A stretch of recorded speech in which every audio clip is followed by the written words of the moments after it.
Kegiatannya apa aja sih Pak? Kok bisa tahu semua gitu? Ya, kegiatan kita tiap hari monitoring.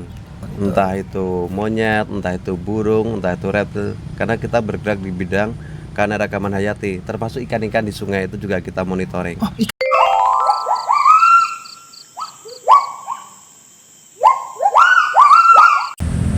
Oke temanku semuanya, selamat siang untuk semua temanku yang ada dimanapun kalian berada. Jadi hari ini saya bersama Bapak Salio. Nah, Bapak Salio ini yang selalu saya ceritakan, beliau ini adalah fotografer, pengamat, dan beliau juga sering membantu banyak aksi sosial untuk kepedulian lingkungan. Nah, yang kita pertanyakan karena konsep di saluran saya adalah tentang monyet, kita akan membahas soal keunikan apa saja ya tentang monyet di alam, dan ini ada beberapa tumbuhan juga yang kita bahas nantinya. Ini tumbuhan unik ya, bermanfaat sekali untuk monyet, dan hanya di saluran ini dibahas soal tumbuhan ini apa dampaknya untuk monyet di alam. Oke, Pak, yang pertama saya ingin tanyakan nih, Pak. Bapak selama ini mengamati monyet di alam, ya. Dampak positifnya dulu, ya. Apakah dampak positif monyet itu ada atau tidak ada? Karena selama ini di tempat kita di negara ini monyet itu dianggap hama. Boleh jelaskan, Pak? Oke. Jadi semua hewan itu sebenarnya ada sisi positif dan negatifnya ya. Oke. Itu kalau dari sudut pandang ekologi. Secara positifnya kalau monyet itu dia sebagai penyebar biji-bijian. Oh, penyebar biji-bijian. Jadi ketika dia makan, biji-bijinya dibawa pergi, nanti akan tumbuh. Tumbuh-tumbuhan itu bisa berfungsi sebagai satu pengendali banjir, tanah longsor, pemanasan global, segala macam itu. Kalau nggak ada monyet, artinya tanah akan semakin gersang. Oke. Kita kesulitan air, terancam banjir, tanah longsor, segala macam itu. Berarti meskipun mereka dianggap hama, dampak Ya, positifnya ada. dampaknya ke lingkungan ada. Nah, untuk dampak negatif yang sering Bapak temui di lapangan apa tuh, Pak? Biasanya berkaitan dengan laporan petani. Jadi lahan pertanian yang diserang oleh kawanan monyet ekor panjang biasanya. Nah, ketika kita mendapatkan laporan itu, kita adakan investigasi. Jadi kita lihat perilaku dari monyet itu seperti apa, pola penyerangannya, terus kurun waktunya berapa lama, lahan yang dirusak itu seberapa luas, terus persebaran monyet ini sampai kemana, apakah dia punya sarang atau habitat atau enggak. Gitu. Ketika kita udah ketemu sarangnya, ya kita adakan penghijauan, kita ciptakan habitat buat dia. Karena kebutuhan hewan itu kan simpel, dia cuma butuh habitat dan makan. Oke. Jadi sebenarnya dampak negatif itu awalnya juga karena manusia juga Ya, berarti, Pak ya. biasanya pembukaan lahan. Pembukaan lahan. Nah, saat ini Pak, monyet itu kan sering turun ke pemukiman warga seperti yang Bapak bilang, konflik dengan para petani. Nah, kebetulan nih ada yang menarik nih tentang pembahasan yang kemarin kita bahas itu. Ternyata ada pohon, Pak ya, yang bisa mengembalikan mereka untuk tetap di alam. Benar, Pak? Bisa. Nah, Ada. itu seperti apa, Pak? Nah, ya seperti yang saya bilang tadi bahwa kebutuhan hewan itu simpel, dia cuma butuh habitat dan makan. Nah, kita siapkan untuk makanan mereka yang di alam. Jadi ada yang mereka merasa kasihan dengan memberikan buah-buahan ke hutan untuk monyet. Betul. Nah, itu sebenarnya kurang baik. Oh, itu sebenarnya kurang baik. Ya, misalkan nih kita bawa jeruk atau mangga. Oke. Di mana di hutan itu nggak ada pohon jeruk atau mangga. Otomatis monyet akan turun ke pemukiman mencari jeruk dan mangga karena dia tahu jeruk dan mangga bisa dimakan. Oh, mangga itu nggak ada di hutan, Pak? Jarang. Oh, jarang. Karena mangga kan tanaman perkebunan. Oh. Sekarang jadi tanaman perkebunan. Oke. Berarti apa yang kita berikan setiap hari ke monyet, nanti mereka akan simpan ya? Iya, merekam. Oh, merekam. buah ini ternyata bisa dimakan nih. Itu. Dan saya dikasih nasi. Oke. Mereka akan turun mencari makanan itu. Oh. Karena mereka nggak punya makanan alami itu nggak ada. Oke. Nah, pohon ini bisa dijelaskan Pak satu persatu. Oke. Jadi yang pertama ini yang saya pegang ini adalah yang kita kenal dengan pohon gondang. Pohon gondang. Ya, kalau nama latinnya ini Ficus variegata. Oke. Jadi ini persebarannya sepanjang Pulau Jawa dan Bali ini banyak. Kalau di Bali kan namanya lesas, kalau di kita namanya gondang di Pulau Jawa. Nah, ini buahnya ini biasanya dimakan oleh primata kecil, misalkan lutung, owa itu. Oh. Nah, terus yang satunya ini Ya. yang kita kenal pohon loa. Pohon loa. Buah loa. Nah, buah loa ini buahnya gede, segede buah tin. Nah, ini biasanya dimakan oleh monyet ekor panjang. Oke.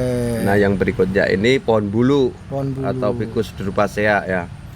Ini buahnya lebih kecil, segede pohon gondang.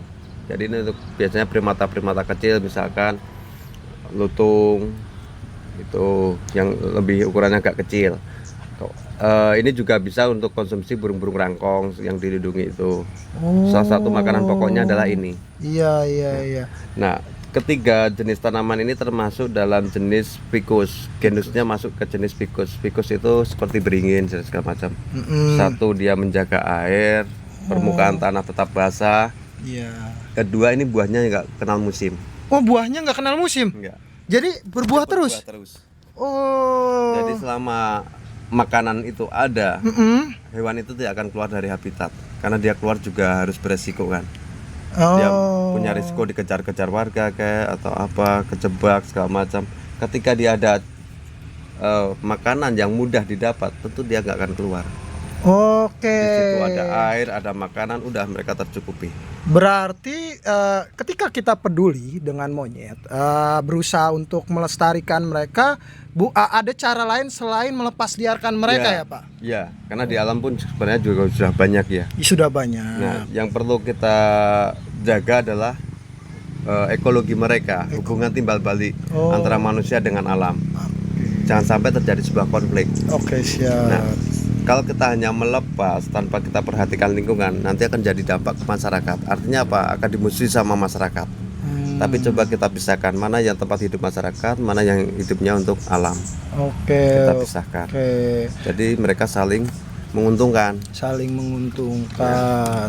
Nah, apa dampaknya Pak monyet yang dilepaskan kembali ke alam setelah dipelihara oleh manusia? Ini ada beberapa nih Pak ya yang bertanya kepada saya nih.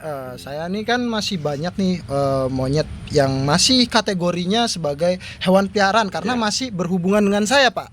Nah, apa dampaknya jika langsung dilepaskan begitu saja walaupun mereka sudah mandiri? Jadi untuk melepas hewan kan ada beberapa prosedur yang meskipun itu tidak tertulis di secara hukum, hukum pastinya tidak ada. Cuma dalam kajian ekologi itu ada beberapa prosedur. Pertama, dia harus dalam kondisi sehat. Itu yang kedua, dia sudah melewati fase rehabilitasi dan habituasi. Jadi habituasi itu dia sudah punya karakter alami. Nah, hewan yang dipelihara ini dia harus melupakan kehidupan dia selama dalam peliharaan. Dia benar-benar bersifat liar, baru dia dilepaskan. Itu pun karena kalau hewan koloni dia nggak bisa hanya 1 atau 2 ekor. Apa yang terjadi itu Pak? Karena dia nanti akan diserang sama koloni lain. Diserang dengan koloni lain? Karena dianggap pendatang. Oh, dianggap pendatang. Sama ketika kita datang ke suatu wilayah dengan jumlah yang sedikit, itu kan nanti ada bentrokan. Nanti di situ akan ada perebutan wilayah. Itu satu. Yang kedua, apakah wilayah itu bisa untuk ditambah koloni baru?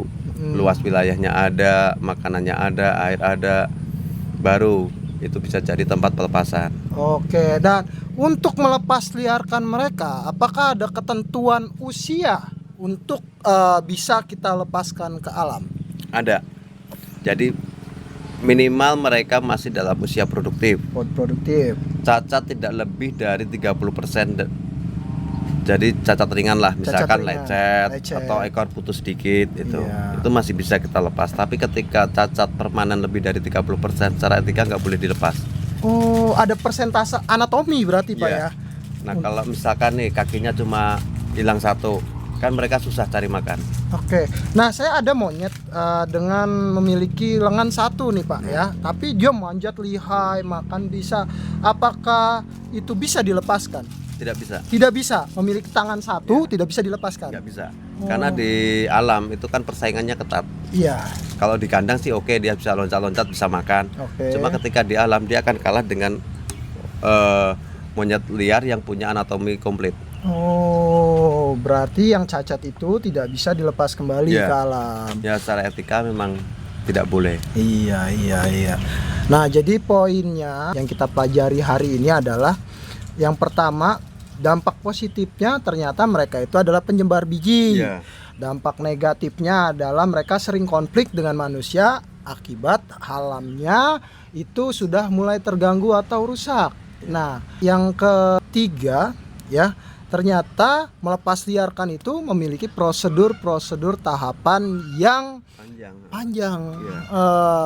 Jadi meskipun mereka sudah mandiri ya, meskipun mereka sudah terlihat bisa hidup sehat, belum tentu bisa dilepaskan Ya, gitu belum aja. tentu bisa survive. Belum tentu Karena bisa hewan survive. koloni beda Karena- dengan hewan soliter. Oh, Kalau soliter kan dia ini nggak ada wilayah.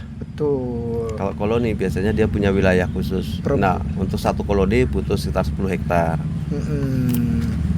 Nah, Pak, untuk di alam sendiri, apakah tumbuh-tumbuhan ini masih banyak atau sudah berkurang? Yang selama ini Bapak lihat langsung ke alam, Biasanya berkurang. berkurang. Yang saya temuin ketika lagi pengambilan data atau monitoring itu, tumbuh-tumbuhan ini sudah sangat langka. Oh, sudah sangat langka. Sudah sangat langka. Jadi kita memang lagi pemulihan, kita mulai budidayakan lagi, nanti kita tanam lagi.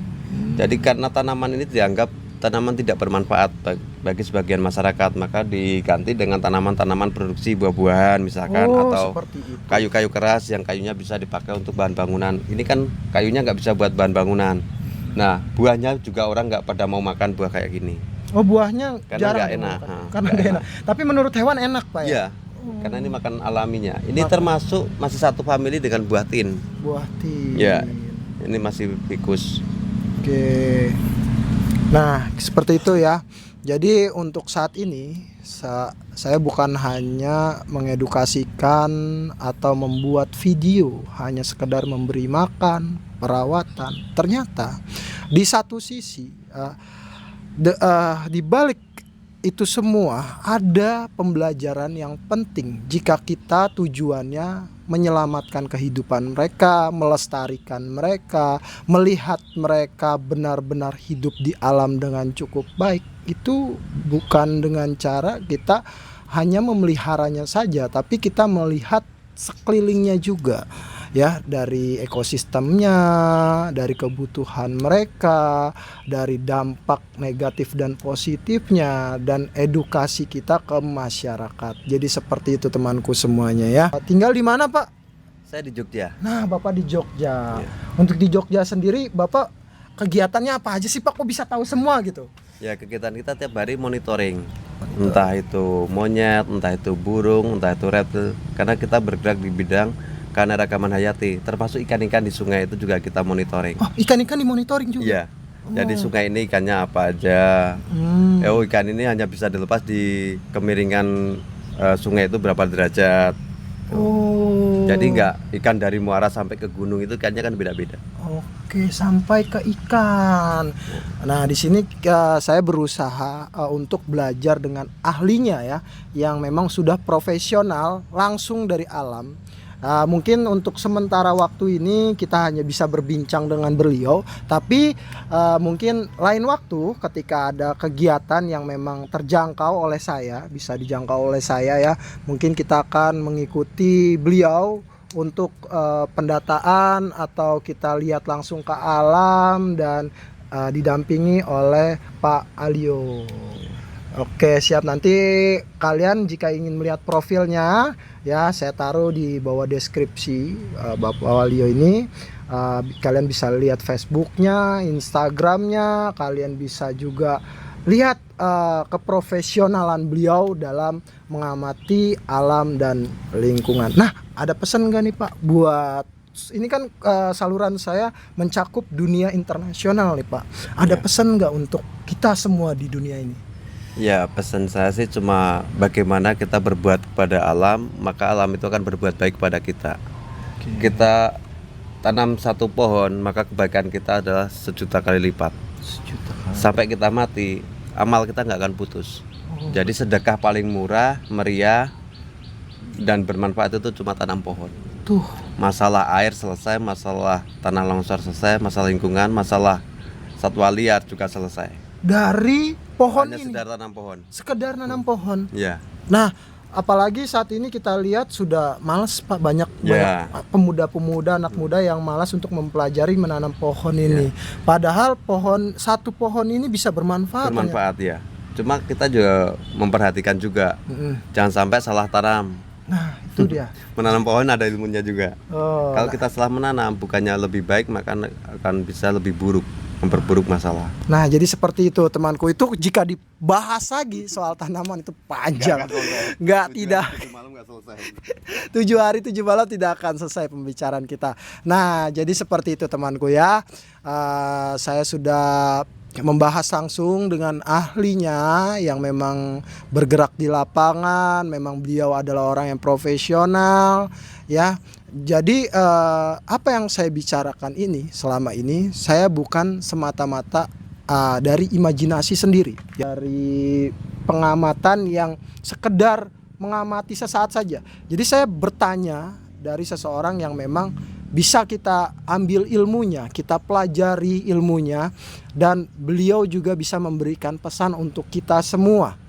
Ya, pesan positif, pesan terbaiknya, dan bukan hanya pesan, beliau juga memberikan solusi yang bermanfaat untuk dunia, bukan hanya sekedar segelintir saja, tapi dunia.